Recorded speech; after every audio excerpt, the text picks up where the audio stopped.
She glides from backstage with the grace of a track-marked heroin stripper, the sort of breed you'd expect to headline the sleaziest trucker dive in all of Missouri.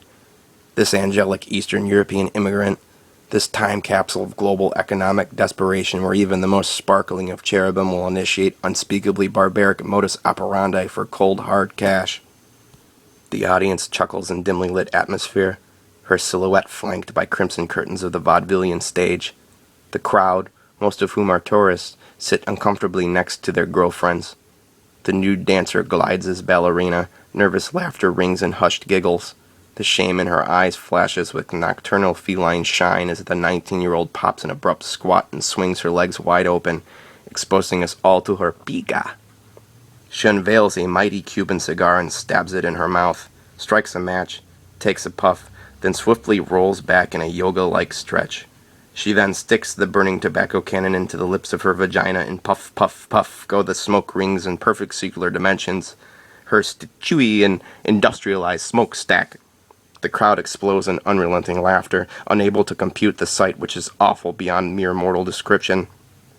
Welcome to Casa Rosa, the seediest, most disturbing sex club in all of the red light district. It's even a little much for me, the impervious beacon of filth that I am. The very lengths this poor girl will go through to buy baby formula, or more likely an 8-ball of gutter glitter. I simply can't help but to wonder what the actual job interview was like. Pussy Tumor leaves the stage. The crimson curtains swing shut and soon reopen to a black couple fucking on a rotating circular platform. Their pelvic thrusts are a highly choreographed professional dance, ballerinas of coitus and screw juice. The man smacks her lightly on the face, representing the merry lunch limbo of S&M. Nervous laughter continues to erupt as the fuck ballerinas hammer away in perplexing, cheap thrill sideshow. Welcome to Amsterdam. London was not my first choice as an introductory capital. They spoke my language and my contacts were bountiful, of course. I couldn't go wrong, and I didn't go wrong. With Paris, it was a romantic head trip, assuming the planets would correctly align. Amsterdam, though, this was the number one target all along, the main vacation portion of my trip. As a teen of the 90s, Amsterdam was bar none the most hollowed of destination spots to the American outcast. The stories one would hear of the sundry sex and drug freakouts, the tribes of crust punks littering the streets like an autonomous bastion, the squat complexes and hash bars with pounds of psychedelic mushrooms laid out like lunch meat at a delicatessen. That even while openly and shamelessly tripping balls, the cops would do you no harm. That when reading the very details on their squad cars, it had basically spelled out the word polite in the English language. I was expecting a far more dastardly enterprise, because the reputation that precedes Amsterdam makes it sound lawless as the El Rey of Tarantino folklore. Instead, the red light district is considerably tame, and this sex theater, Casa Rosa, I got suckered into. Well, I assumed it to be humans morphing into wild beasts behind mirror glass windows for shameless hornballs sticking quarters into random slots. Not that I've been disappointed with Amsterdam. In fact, I've been so ridiculously stoned on White Widow that I'm having trouble calculating how long I've actually been here. That's the trickiness of Amsterdam.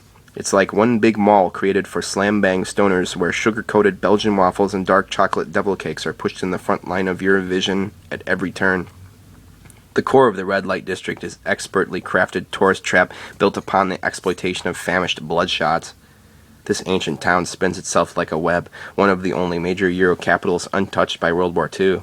When the Nazis came roaring through, Holland remained a weak collaborationist state, aka, let's just do whatever the crazy people say and this will all be over soon enough. Therefore, nothing was actually burned to the ground upon Gotterdammerung, and the architecture reaches back to the major 16th century expansions. Canal lodges between the major thoroughfares in a fashion comparable to Venice. The royal palace rests at the edge of the strip, gutters coated in gold lining. At any turn, you're likely to find yourself in some vampirism head trip. Cobblestone alleyways of Gothic architecture pointed eerily like medieval steeples. Indeed, once one passes the old church in the dead of night, you head down claustrophobic alleyways where glass windows pop out from every nook. Behind them, prostitutes in skimpy lingerie smile at you with the ever-beckoning curled finger, like harpies drawing you into their cauldron of HIV doom, a vampire coven out to suck your blood, not a flesh appendage like a milkshake through a straw too tiny for accurate traction.